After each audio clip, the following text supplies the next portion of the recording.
El primero es de un masculino de 42 años que ingresó a la guardia traído por un familiar, en este caso su amigo, por haber sido mordido por una serpiente hace unas 6 horas. Según relata el amigo, se encontraba fumigando en el campo y al caminar entre el pastizal pisó una serpiente que lo agredió, lo cual es bastante frecuente como metodología de mordedura. Sintió inmediato dolor en la zona del tobillo y no pudo divisar el animal. Al examen físico, el paciente estaba sudoroso, taquipneico, taquicárdico. Con una frecuencia respiratoria de 28, una cardíaca de 112 y presentaba un hematoma en miembro inferior izquierdo que comenzaba en la región perimaleolar y se extendía hasta la rodilla. Esto tenía un edema de 3/6 hasta la raíz del muslo. Sobre el hematoma se visualizaba, también, la marca de un colmillo. El segundo caso es el de un paciente de 3 años que ingresa a la guardia traído por su familiar por presentar fiebre, dolor abdominal acompañado de una placa marmórea en el dorso de la mano derecha. Según relata la madre, como dato importante, estuvo jugando a las escondidas con sus hermanos en el galpón de su abuelo 24 horas antes de que se produzca la lesión. Al examen físico, el paciente estaba febril con una temperatura de 38,2 y se observa una placa libidinoide marmórea en el dorso de la mano acompañada de un edema ascendente. Bien. Algunos elementos distintivos son la cabeza y el cuello, en donde las víboras, que son estas serpientes venenosas, tienen la cabeza en forma triangular con un cuello marcado, mientras que las culebras en realidad tienen una cabeza más redondeada con un cuello poco marcado, ¿sí? Las pupilas también es otra característica bastante distintiva. Las víboras, serpientes venenosas tienen la pupila en forma elíptica cuando las serpientes no venenosas, como por ejemplo la culebra, tiene las pupilas redondeadas. Después, otra característica es el tipo de la forma de la cabeza. Las serpientes venenosas suelen tener la cabeza en forma triangular, mientras que las serpientes no venenosas, las culebras, tienen la forma más circular. De todas ellas, la única característica inconfundible y que siempre está presente es que las víboras, a diferencia de las culebras, tienen foseta loreal, que si lo ven en la imagen, es como si fuera una naricita, como un segundo agujerito arriba de la nariz, arriba de la boca del animal. Otras características pueden ser la cola. Generalmente las venenosas tienen la cola más gordita, podríamos decir, al final es un poco más gruesa. Mientras que las serpientes no venenosas son más alargada y fina, típico caso de las culebras.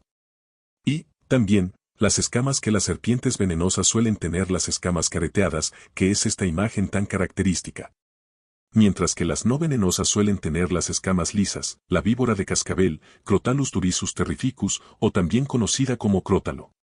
Es una serpiente que habitan en zonas de clima cálido, clima húmedo o seco, que tiene la característica de presentar, además de lo que habíamos mencionado de típico de muchas serpientes venenosas, como la foseta loreal, la cabeza triangular, las pupilas elípticas, en su apéndice, en la cola una formación que tiene aspecto de cascabel y que suena, previamente, antes de provocar una mordedura y hace sonar en forma de cascabel. Anuncia su presencia agitando la cola que tiene un sonido muy característico. Tengo dentición solenoglifa, o sea presenta 2 colmillos unidos al extremo anterior del hueso maxilar y ligados directamente a la glándula productora del veneno, lo cual le permite inocular grandes concentraciones de veneno. Puede superar hasta 1.6 metros y son de color marrón grisáceo claro, con rombos de bordes blancos en el dorso. El veneno contiene crotoxina, que constituye aproximadamente el 50% de la masa del veneno y que tiene distintas acciones. La primera es neurotóxica, o sea lo que provoca es que inhibe la liberación de acetilcolina en las terminales presinápticas nicotínicas y esto lleva, obviamente, a parálisis motora. Miotóxica, o sea, provoca lesión de las fibras musculares con la consecuente rhabdomiólisis y mioglobinuria. Y, también, tiene una actividad coagulante.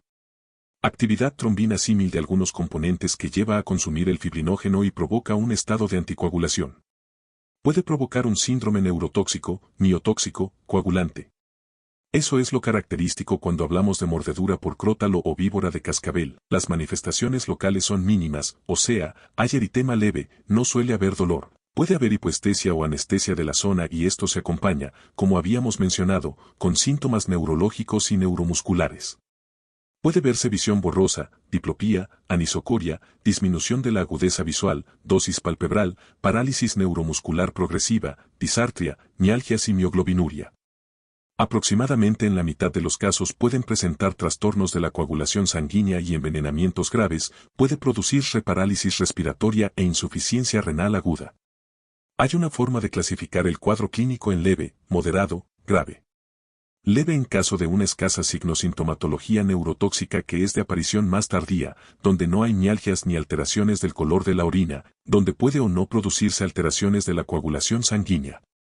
Un cuadro moderado, en donde hay sintomatología neurotóxica, ya de instalación precoz, hay mialgias discretas, con o sin mioglobinuria o alteraciones en la coagulación.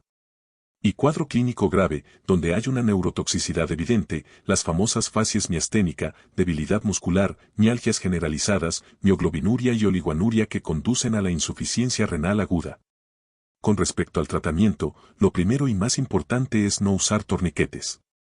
Saber lo que no tiene que hacer el paciente, no utilizar torniquetes, no cauterizar la herida, no chupar la herida, no poner barro, ni utilizar ningún remedio casero.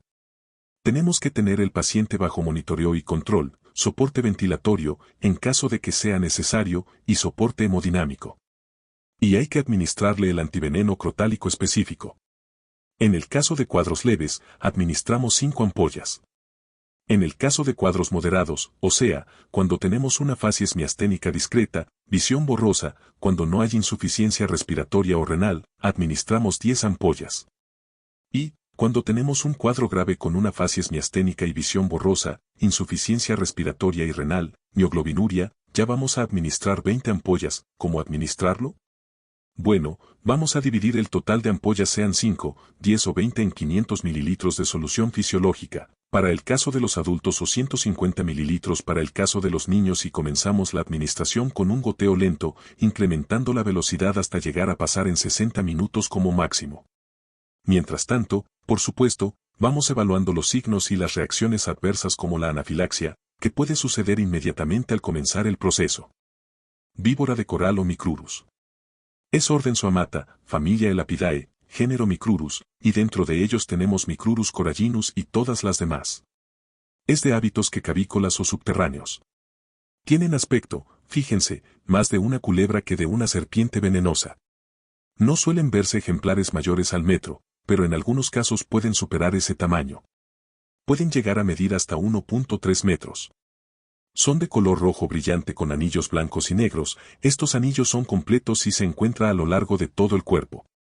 O sea, esto es una manera de hacer la diferenciación de las corales verdaderas, de las falsas corales que no revisten peligrosidad porque no son venenosas, las cuales verdaderas poseen 3 anillos negros entre cada espacio rojo. Y solo en la provincia de Misiones hay también una especie que tiene un solo anillo negro entre los espacios rojos. Esta característica sirve para diferenciarlos de las famosas falsas corales. Las víboras corales tienen la cabeza pequeña y redondeada, ojos pequeños con pupilas redondeadas y su reproducción es ovípara. No poseen foseta loreal y son poco agresiva. Sin embargo, tienen un veneno muy potente y son proteoglifas. ¿Qué quiere decir esto? Que tienen sus dientes a lo largo de todo el maxilar y que necesitan morder bien para lograr inocular una buena concentración de veneno. Por eso muerden varias veces o quedan prendidas, habitualmente, a la mano al dedo, masticando en el lugar donde se produjo la mordedura. Frecuentemente, las víboras corales son confundidas con las culebras, falsas corales que son culebras con patrones de anillos rojos o colores rojos y negros que se parecen mucho a las verdaderas colares. Sin embargo, esas culebras tienen anillos incompletos y sin forma de fajas o con anillos negros en fajas, pero en números pares 2 o 4, a diferencia de las corales verdaderas que poseen 1 o 3 anillos negros entre la coloración roja, que es lo que mencionábamos recién. Bien, tiene un veneno muy neurotóxico.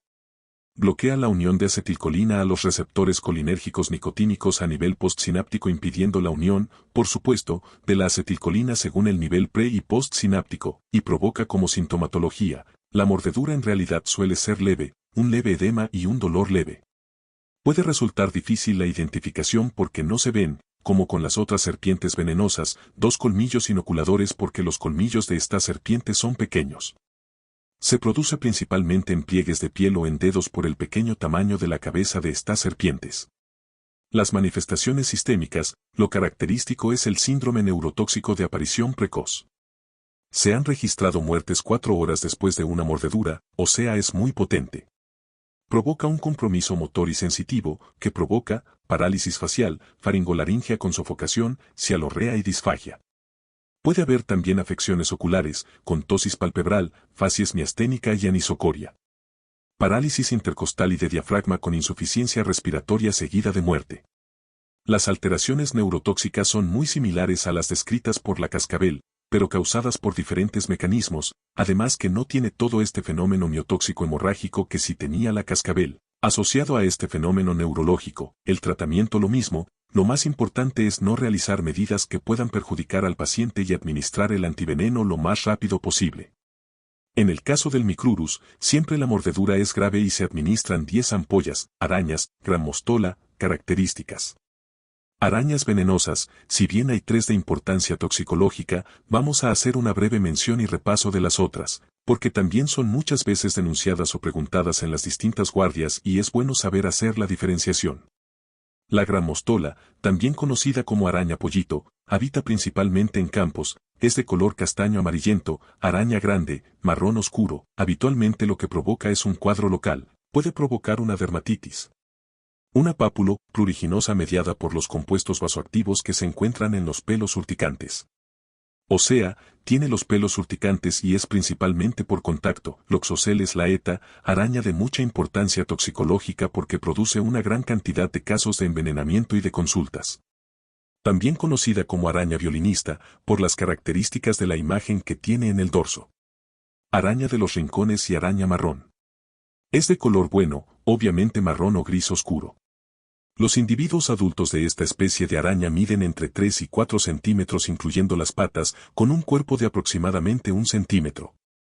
Es de hábitos domiciliarios, prefiriendo lugares secos y oscuros detrás de muebles, cuadros, interior de roperos, ropa sin movimiento frecuente, cubre persianas, uniones de ladrillo, hendiduras de papel y demás. O sea, araña de hábitos domiciliarios, que está en el domicilio, con una amplia distribución en toda América.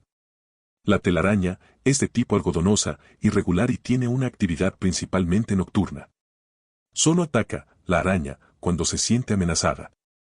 Lo habitual es que la mordedura se produzca por aplastamiento, por presionar a la araña contra la pared, contra un rincón, y ésta tienda a defenderse provocando la mordedura y la inoculación de su veneno. El veneno está compuesto por una necrotoxina que es una enzima esfingomielinasa. De esto genera un daño local al aumentar la expresión de selectinas endoteliales y favoreciendo el pasaje de polimorfonucleares al tejido y el pegado de plaquetas a las paredes capilares. Hay un aumento de la síntesis local de interleuquina inflamatorias por mecanismos indirectos. A su vez, la toxina torna los glóbulos rojos sensibles al complemento y afecta a la activación de la proteína C, siendo causa de hemólisis mediada por complemento y favoreciendo la coagulación intravascular diseminada. Este explica la sintomatología sistémica, o sea, los síntomas característicos son un dolor de leve a moderada intensidad que muchas veces incluso puede pasar hasta desapercibido, pero a medida que transcurre el tiempo, el dolor se torna importante, o sea, va aumentando. El periodo de latencia, entre la picadura y la aparición de los síntomas clínicos, puede variar entre minutos y pocas horas en la forma cutánea. Y, hasta 12 o 48h en la forma sistémica y sabemos que presenta 3 formas clínicas. Presenta 3 formas clínicas, cutánea, cutáneo-edematosa y cutánea visceral hemolítica. Cutáneas, por lejos lo más frecuente, representa entre el 74 y 98% de los casos. La mordedura inicialmente puede pasar desapercibida, siendo o aumentando el dolor posteriormente. Se vuelve un dolor más urente con un edema local duro con tendencia a descender. La mordedura evoluciona 24 a 36 horas a la característica placa marmórea o libedoide, esto es bastante característico.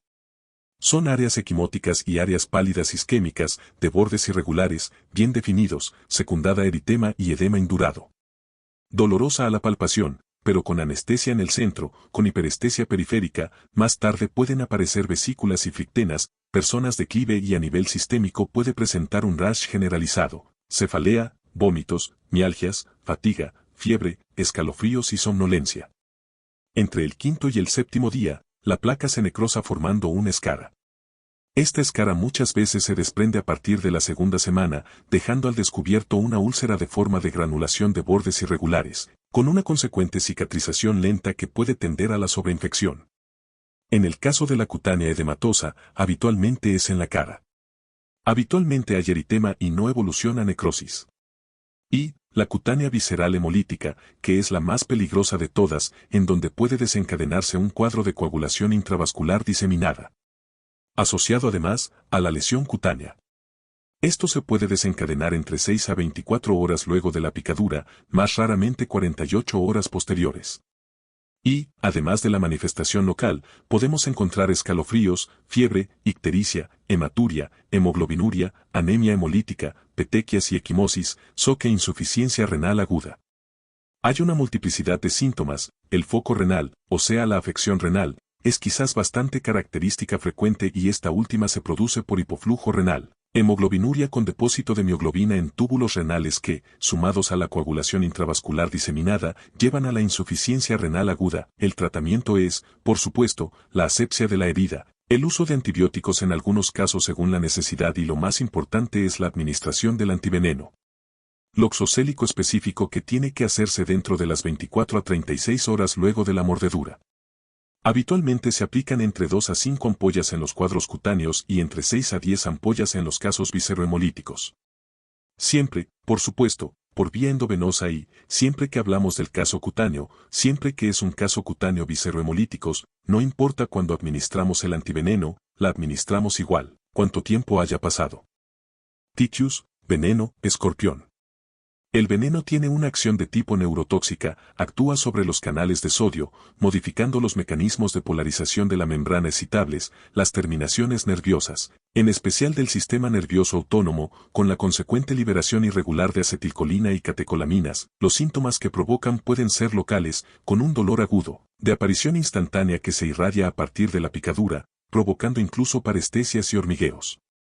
Y sistémicos con síntomas de tipo colinérgicos y provoca un síndrome colinérgico, hay taquicardia, arritmias, hipertensión arterial, taquipnea, hipertermia, sudoración, rinorrea, epífora, cialorrea, vómitos, dolor abdominal, diarrea, incluso temblores. Si el cuadro progresa pueden aparecer crisis de hipotensión, bradicardia, hipotermia y leucocitosis. Puede provocar también aumento de la CPK, de la amilasa, una hiponatremia, una hipocalemia, edema agudo de pulmón, distrés respiratorio, falla de bomba con incluso alteraciones a nivel del electrocardiograma con ST negativo con alteraciones en la fracción de eyección y prolapso de las válvulas, convulsiones, paro cardiorrespiratorio y coma. Se puede clasificar el cuadro en leve, moderado, grave. Leve, signo sintomatología local exclusivamente, frecuente en adultos. Moderado, si hay síntomas del cuadro leve y algunos síntomas sistémicos como sudoración, diarrea, náuseas, vómitos, etc. Y grave, en donde al cuadro clínico moderado, además, se agrega una de las siguientes manifestaciones clínicas, confusión mental que altera con excitación psicomotriz, taquicardia, seguida de bradicardia, aparición precoz de la cialorrea, rinorrea y epífora, hipotermia, palidez, frialdad de los miembros, bradipnea, crisis de sudoración. Leve, moderado y grave, el diagnóstico suele ser a través de epidemiología sobre cómo fueron las características y también sobre la morfología del animal, donde se puede describir, se puede llevar una fotografía y se puede ver con más detalle. Podemos encontrar algunas alteraciones a nivel de electrocardiograma, el laboratorio la verdad que no es muy fidedigno porque no hay nada muy llamativo o característico con respecto al tratamiento. En la mayoría de los casos en los cuales solamente se presentan manifestaciones locales, es suficiente la observación clínica durante un periodo de aproximadamente 6 horas y no requieren internación ni utilización de antiveneno. Esto es la mayoría de los casos. En el caso de cuadros más graves, es primordial la pronta aplicación del antiveneno y debe aplicarse antes de las 2 horas de ocurrida la picadura. Esto es cuando se produce un cuadro sistémico moderado grave, donde hay que llevarlo por supuesto, a una unidad de terapia intermedia o intensiva donde se pueda realizar un monitoreo cardíaco continuo y un control estricto del medio interno. El tratamiento es el antiveneno escorpiónico específico, que se administra en forma endovenosa en los casos moderados y severos. Se administran de 2 a 8 frascos. Hasta 4 en los casos moderados y hasta 8 en los casos graves. Bueno, para terminar, le quiero hacer mención de algunos insectos de importancia. Este es, por ejemplo, el caso de las hormigas de fuego así conocidas a las hormigas del género Solenopsis o paraponera frecuentes en las regiones de tipo selváticas, que provocan una reacción inflamatoria local que puede llevar a la formación de pápulas y algunas vesículas muy pruriginosas, en algunos casos muy dolorosas. La que vemos en la parte superior izquierda, es la lonomia oblicua que puede provocar este tipo de oruga, un cuadro de hemorragias también de frecuente consulta en la región, más que nada mesopotámica y selvática, acá en Argentina. Saber que existe una gran multiplicidad de animales venenosos, algunos como por ejemplo las medusas que pueden inocular el veneno. Y, otros como por ejemplo, el pez globo que puede provocar un envenenamiento al ser quizás ingeridos, como suele pasar en las intoxicaciones alimentarias por este pez.